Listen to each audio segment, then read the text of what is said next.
ఒక ప్రముఖ రాజకీయ విశ్లేషకుడు ఏమన్నారంటే, నీ పర్సనల్ విషయాలు నీ ఇంటి 4 గోడల మధ్యన ఉంటేనే అది నీ వ్యక్తిగతం, దాని జోలికి ఎవరు రారు. అలాగే నీవు ఎదుటి వారి వ్యక్తిగత జీవితం జోలికి అకారణంగా వస్తే నీ జీవితాన్ని చాకిరేవి పెట్టే అర్హత ఎదుటి బాధితుడికి ఖచ్చితంగా ఉంటుంది. ఇది లోకం పొగడు మాత్రమే కాదు, ఇదే ధర్మం కూడా. గుర్తుపెట్టుకోండి. గత వారం 10 రోజులుగా తెలుగు ప్రజలకు, మీడియా పాత్రికేయులకు మొదటి ర్యాంకింగ్ లో నిల్చున్న ఒకే ఒక వార్త దువ్వాడ సీను, అతని కుటుంబ రచ్చ రాజకీయం. ఇక్కడ ముగ్గురు అంటే దువ్వాడ శ్రీను, దువ్వాడ వాణి, దువ్వెల మాధురి, ముగ్గురు పక్క రాజకీయ ప్రేరేపిత స్వార్థపరులు. వీళ్లలో ఎవరు కొత్తగా పెళ్లైన నవదంపతులు లేరు. దువ్వాడ వాణి, దువ్వెల మాధురి కొన్ని సంవత్సరాల పాటు వారి భర్తలతో సంసారాలు చేసి తల్లులుగా ప్రమోట్ అయిన వాళ్లే.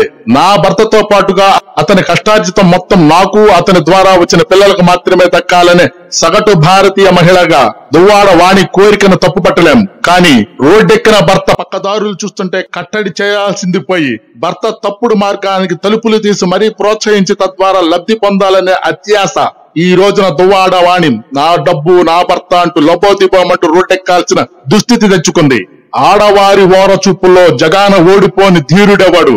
ఇది అప్పటి విశ్వామిత్రుడి నుంచి ఇప్పటి దువ్వాడ సీను దాకా అక్షరాల నిజం. దువ్వెల మాధురి మంచి అందగత్తె, అంతకు మించి నాట్య కళాకారిణి.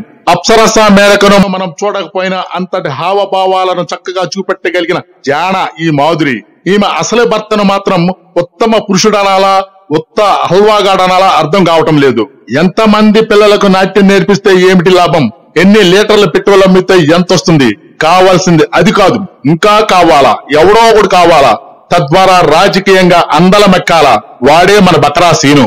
నాకు 60 నీకు 30 అంటూ ఇంకా మన భారతీయ సంస్కృతిని చెడగొట్టని ఆడామగ సహజీవనం అనే విశృంఖల రంకు భాగోతాన్ని అడల్టరీ అనే ముద్దు పేరుతో అవును మాకు లింక్ ఏర్పడింది అంటూ ధారాళంగా మీడియా ముందు రెచ్చిపోయి నిస్సిగ్గుగా మాట్లాడిస్తూ సమాజంలో అందరూ ఇలాగే బతుకుతున్నారు అంటూ తమను తాము సముదాయించుకుంటున్నారు ఈ సీను మాధురి.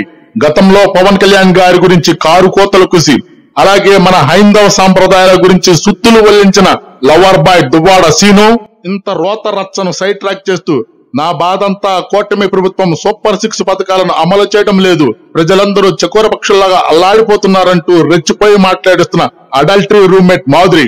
సమాజంలో ఓత పనులు చేసేవారెవరూ మీలాగా రోడ్ల మీదకు రావడం లేదు. కూటమి ప్రభుత్వం వాగ్దానాలను పాలకులు చూసుకుంటారు.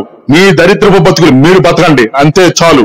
దయచేసి ఛానల్ ని కొద్దిగా సబ్స్క్రైబ్ చేయండి అబ్బా ప్లీజ్.